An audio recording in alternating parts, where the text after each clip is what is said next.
મારી ચેનલમાં આપ સૌનું સ્વાગત છે. જય શ્રી કૃષ્ણ. પુરુષોત્તમ ભગવાનની જય.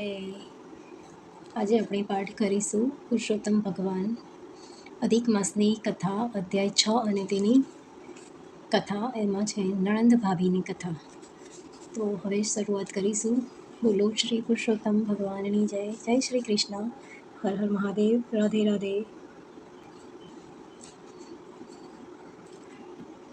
સૌનક આદિ મુનિઓએ સૂત પુરાણીને પૂછ્યું, ગૌલોકમાં ગયા પછી મલમાસનું શું થયું અને તે કથા તમે અમને કહો. આથી સૂત પુરાણી બોલ્યા કે હે મુનિ શ્રેષ્ઠો, નારાયણ ભગવાને નારદજી આગળ આટલી કથા કહ્યા પછી આગળ જે કથા કહે છે તે જ હું તમારી સમક્ષ કહું છું, તે તમે સાંભળો. શ્રી નારાયણ ભગવાન નારદજીને ઉદ્દેશીને બોલ્યા, ગૌલોકની વચ્ચે શ્રી કૃષ્ણનું રમણીય મંદિર છે. તે મણિ અને રત્નોથી જડેલ છે. તેના તેજથી અંજાયેલ શ્રી વિષ્ણુ ભગવાનના મલમાસને પોતાની પાછળ રાખી ગૌલોક તરફ આગળ વધવા લાગ્યા. તેઓ ગૌલોક પહોંચ્યા. શ્રી વિષ્ણુ ભગવાનને જોઈ દ્વારપાળો ઊભા થઈ ગયા અને તેમના ચરણોમાં વંદન કર્યા. તેઓ અંદર પ્રવેશતા ગોપીઓની વચ્ચે વીંટળાયેલા શ્રી કૃષ્ણ ભગવાનના દર્શન થયા. તેમને નમન કરી શ્રી વિષ્ણુ ભગવાન અને મલમાસી સ્તુતિ કરવા માંડી.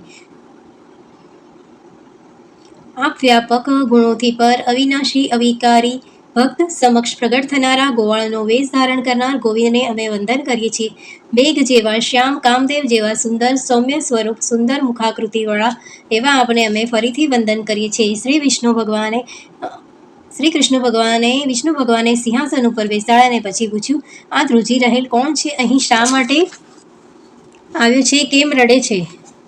આ વચનો સાંભળી ભગવાન શ્રી વિષ્ણુએ મલમાસનું સમગ્ર દુઃખ એમની સમક્ષ વ્યક્ત કર્યું અને મલમાસને કહે છે, એનો કોઈ અધિષ્ઠાતા દેવ કે સ્વામી નથી. સૂર્યનો પ્રકાશ એનાથી દૂર રહે છે. આ મલિન હોય સર્વકાળે શુભ કાર્યમાં અયોગ્ય ગણાય છે. તે અધિષ્ઠાતા વિનાનો હોવાથી મલમાસમાં કોઈ દાન, વ્રત આદિ કરતું નથી. સર્વ પ્રાણીઓ, વનસ્પતિઓ 12 માસ, દિવસ રાત, ઘડી પળ વગેરે બધા તેનો તિરસ્કાર કરે છે. આ દુઃખી જીવ છે. તેણે મારી પાસે આવીને પોતાના દુઃખની આ પ્રીતિ મને કહી, જેથી કરીને હું તેના દુઃખના નિવારણ અર્થે હું આપની સમક્ષ આવ્યો છું. આપ સંકટ મોચન, ભય નાશક અને કૃપાળુ છો, તો આપ તેનું દુઃખ દૂર કરો. આપના શરણે આવનારનું દુઃખ અવશ્ય દૂર થાય છે. માટે મારી વિનંતી છે કે આ મલમાસનું દુઃખ દૂર કરી મારું આગમન સફળ કરો. ઇતિ શ્રી બૃહદનારાયણ પુરાણ શ્રી પુરુષોત્તમ મહાત્મ્યનો શ્રી કૃષ્ણ સમક્ષ મલમાસનું વર્ણન નામનો 6ઠ્ઠો અધ્યાય સંપૂર્ણ. હવે પુરુષોત્તમ માસની પાવન કથા વાંચીએ. નિર્મળ નણંદ અને અભિમાની ભાભીની કથા. એક ગામમાં બ્રાહ્મણ બ્રાહ્મણી રહે. તેમને સંતાનમાં 7 દીકરા હતા. હજી દીકરાઓ નાના હતા, ભણતા હતા. બ્રાહ્મણ ગામમાં ભિક્ષાવૃત્તિ તથા કથા વાર્તા કરી આખા કુટુંબનું માંડ પૂરું કરતો. કેટલીક વાર બ્રાહ્મણ બ્રાહ્મણી ભૂખ્યા પેટે સૂઈ રહેવું પડતું. આવી ગરીબ હાલત છતાં બ્રાહ્મણ અને બ્રાહ્મણી ખાનદાની અને ધાર્મિક ભાવના પરિપૂર્ણ ભરેલા હતા. બ્રાહ્મણીનો ભાઈ તે જ ગામમાં રહેતો હતો. તે પૈસે ટકે સુખી અને ખાનદાન હતું, પણ તેની પત્ની ઈર્ષાળુ અને અભિમાન હતી.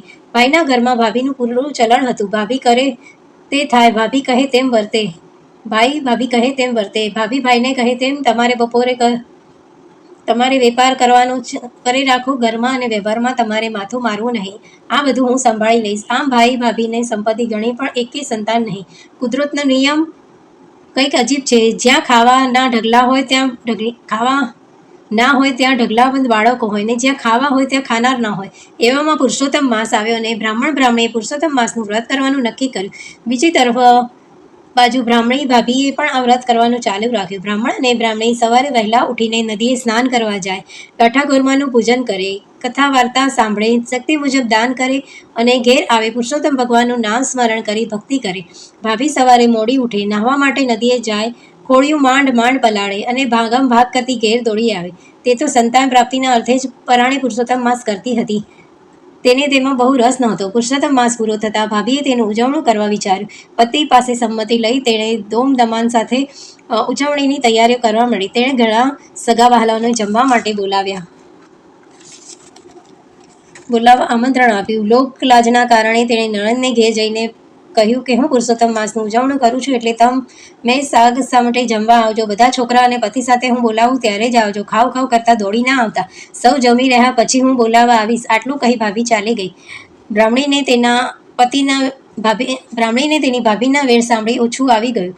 તેની આંખમાં જળહળિયા આવી ગયા. તેણે ધીમે રહીને આંખ લૂછી નાખી, કેમ કે છોકરાઓ પાસે ઊભા હતા. હરખઘેલા થઈ છોકરાઓ નાચવા લાગ્યા. મામાના ઘેર સાંજે જાત જાતનું જમવાનું મળશે એ આશાએ છોકરાઓએ સવારે ખાધું પણ નહીં. બ્રાહ્મણી વિચારવા લાગી, ભાઈ પૈસે ટકે સુખી છે, તેને મદદ કરી શકે તેમ છે, પણ ઈર્ષાળુ ભાભીના હાથમાં ઘરનો કારોબાર હોવાથી આજ દિન સુધી ભાઈ ભાભીએ તેમને જરા પણ મદદ કરી નથી.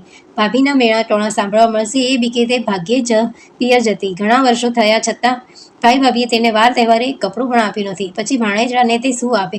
આવી ભાભી લોકલાજે આમંત્રણ તો આપતી ગઈ છે, પણ આશા નથી કે તે મને બોલાવવા આવે.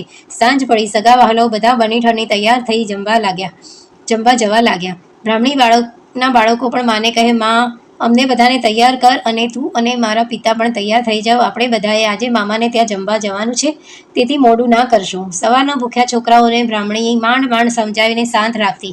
આપણે તો ઘરના માણસ, સૌ જમી લે પછી જઈએ તો જ શોભે. હમણાં તમારી મામી તમને બોલાવવા આવશે, પછી આપણે જઈશું. આમ કરતા દિવસ આથમી ગયો. બધા જમીને પાછા ફરવા લાગ્યા, પણ મામાના ઘરેથી કોઈ તેડવા ન આવ્યું. છોકરાઓ ધમ પછાડા કરતા સૂઈ ગયા ત્યારે બ્રાહ્મણીનો જીવ કકડવા લાગ્યો. હું કેવી અભાગણી કે મારા ભાઈને ત્યાં આખું ગામ જમ્યું, જ્યારે મારા છોકરાઓ ભૂખ્યા રહ્યા. છોકરાઓ સવારે પૂછશે તો હું તેમને સો જવાબ આપીશ. ભૂખ્યા પેટે સૂઈ ગયેલા છોકરાઓને સવારે કંઈક ખાવા આપવું તો પડશે. લાવ ભાઈના ઘરે જાઉં ને ઘરની બહાર પતરાળ પડ્યા છે તેમાંથી કંઈક લેતી આવું. આમ વિચારી તે ભાઈના ઘર તરફ જવા લાગી. ભાઈના ઘરે જઈને જોયું તો ઘરના મંગળ ગીતો ગવાય છે, આનંદ મસ્તી થાય છે, વાતોના તડાકા ચાલે છે. બ્રાહ્મણી ધીમા પગે પતરાળાના ઢગલા પાસે ગઈ. આત્મા કકડે છે, પતરાળા લેવાનું દિલ થતું નથી, પણ ભૂખ્યા સૂતેલ છોકરાને પટાવવા આ બધું તેને કરવું પડે છે. તેણે સાડલાના છેડે થોડાક પતરાળા બાંધી લીધા અને ગુપચુપ ત્યાંથી પાછી ફરી. બ્રાહ્મણીએ ઘેર આવી પતરાળામાંથી વધ્યું ઘટ્યું લઈ લાડવા વાળ્યા. પછી બધા પતરાળાને વાળી ઘરની બહારના ભાગમાં ફેંકી દીધા. તે રડતી કકડતી ભગવાનનું નામ લેતા લેતા સૂઈ ગઈ. બ્રાહ્મણી સવારે વહેલી ઉઠી અને ઘરની પાછળ નાખેલ પતરાળાને ભેગા કરી ઉકરડે નાખી દેવાનો વિચાર કર્યો. જ્યાં પતરાળા તરફ નજર કરી તો બધા પતરાળા સોનાના થઈ ગયેલા હતા. આ જોઈ આભી બની ગઈ. તેણે બે હાથ જોડી પુરુષોત્તમ ભગવાનને નમન કર્યા. તે તરત જ પતિ પાસે જઈને એમને જગાડી આ બધી વાત કરી. બ્રાહ્મણે પુરુષોત્તમ ભગવાનની કૃપામાંની આનંદિત થયા. બ્રાહ્મણ બોલ્યો, ભગવાન પુરુષોત્તમનું વ્રત આપણને ફળ્યું છે. તેમણે આપણી ગરીબી જોઈ આપણો ઉદ્ધાર કર્યો છે. જ્યારે બ્રાહ્મણી બોલી, તમે આમ લાલચમાં ન પડો. આ પતરાળા આપણા નથી, મારા ભાઈના છે. જે જેની વસ્તુ હોય તેને આપી દેવી જોઈએ. એમાં જ પ્રભુ રાજી રહે. બ્રાહ્મણ ગરીબ હતો, એ ધર્મના પગલે ચાલનાર હતો. તેણે પત્નીની વાત સાચી લાગી. તેણે પત્નીને કહ્યું, તું કહે તે બરાબર છે. આપણે લાલચમાં આવી આ પતરાળા આપણે ત્યાં રાખવા ન જોઈએ. તું આ સોનાના પતરાળા તારા ભાઈને ત્યાં આપી આવ.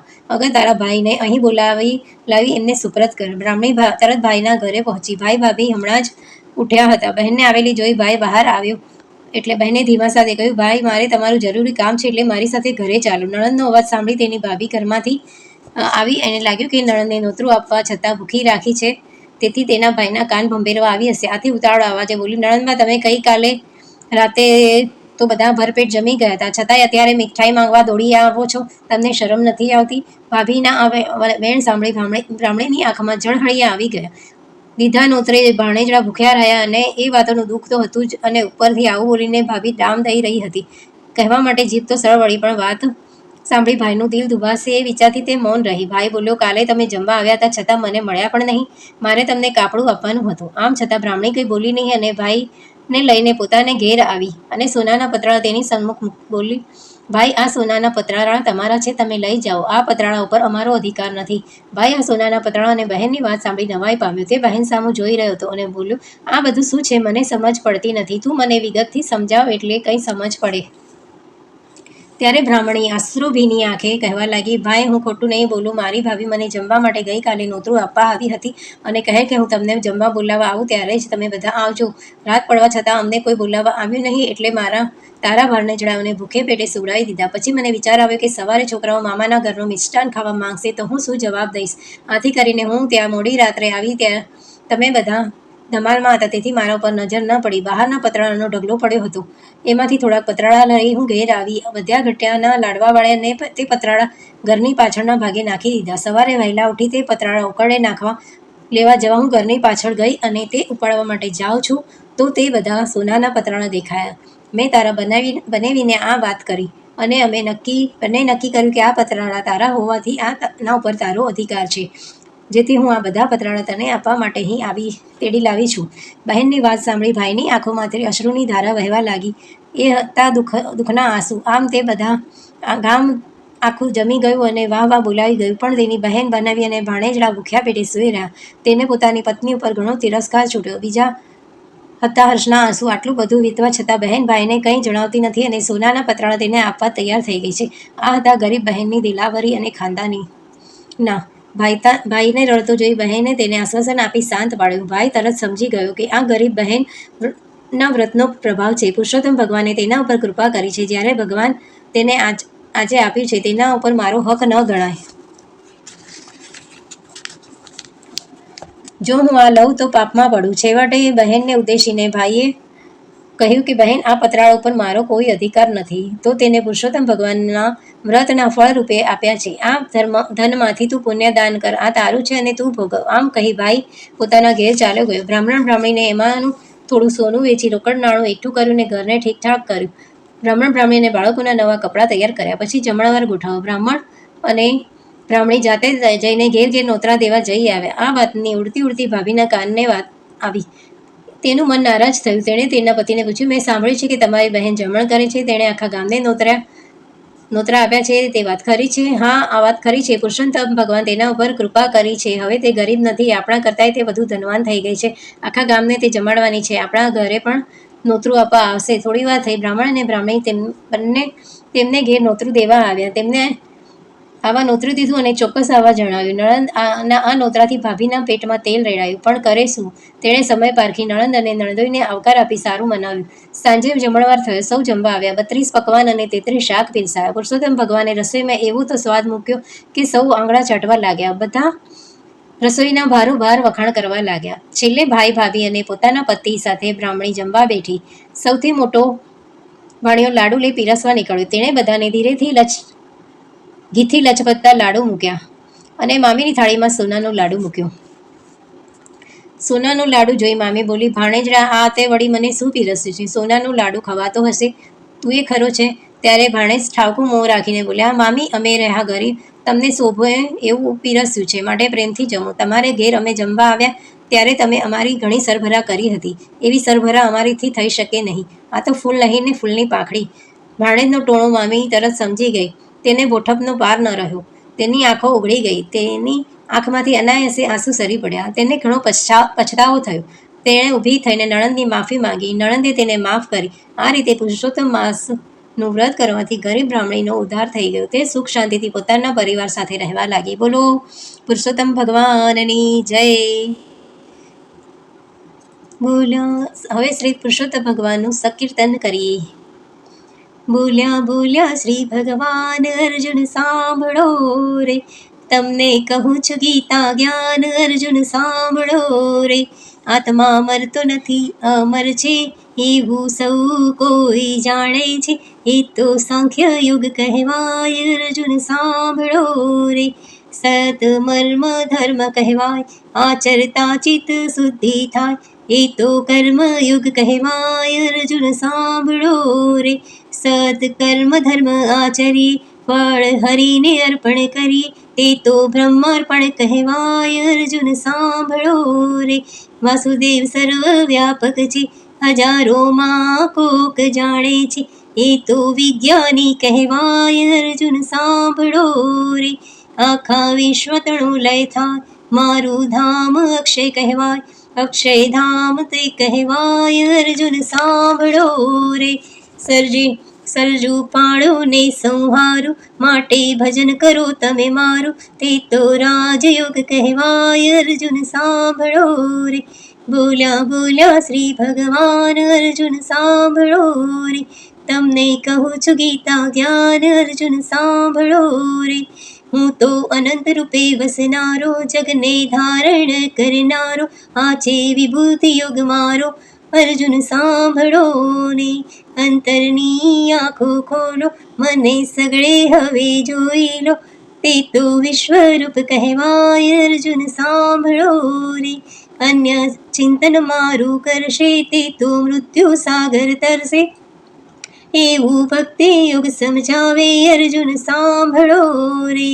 દેહ પ્રકૃતિનો કહેવાય, જીવ મારો વંશ કહેવાય, ક્ષેત્ર ક્ષેત્રજ્ઞ કહેવાય. અર્જુન સાંભળો રે, જ્યારે ભેદભાવ ના જાય ત્યારે સમાનતાએ આવે. અર્જુન સાંભળો રે, બોલ્યા બોલ્યા શ્રી ભગવાન. અર્જુન સાંભળો રે, તે તો ત્રિગુણાતીત કહેવાય. અર્જુન સાંભળો રે, જગ વૃક્ષ તણું જે મૂળ છે, જડ ચૈતનથી ઉત્તમ છે, તે તો પુરુષોત્તમ કહેવાય. અર્જુન સાંભળો રે, બોલ્યા બોલ્યા શ્રી ભગવાન. અર્જુન સાંભળો રે, સદબુદ્ધિ દેવ કહેવા, કુબુદ્ધિ અસુર કહેવાય, તે તો દૈવાસુર કહેવાય. અર્જુન સાંભળો રે, જેવું મન તેવું મન, જેવી શ્રદ્ધા તેવું મન.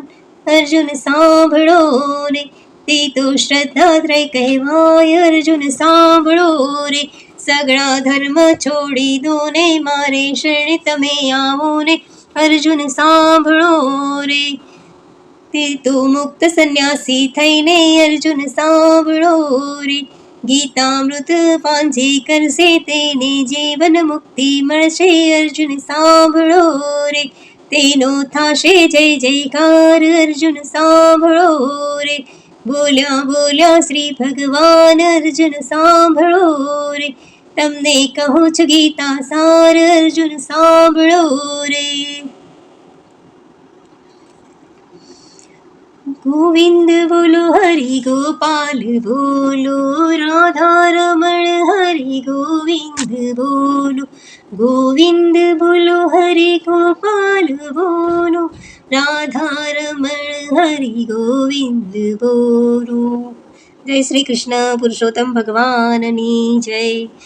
મારું આ પુરુષોત્તમ ભગવાનની કથા તમને ગમી હોય તો તમે પ્લીઝ લાઈક, શેર અને સબસ્ક્રાઈબ જરૂરથી કરજો. અને આવતીકાલે પણ બપોરે 2 વાગે લાઈવમાં પુરુષોત્તમ ભગવાનનો અધ્યાય 7 વાંચીશું આપણે. તો સૌ કોઈ સાંભળવા આવી જજો. કદાચ લાઈવ ન બી આવી શકું તો હું વિડીયો અપલોડ કરીશ, તો તમે બધા સૌ સાંભળજો. લાઈક, શેર, સબસ્ક્રાઈબ કરવાનું ભૂલતા નહીં. જય શ્રી કૃષ્ણ. જય શ્રી કૃષ્ણ. હર હર મહાદેવ.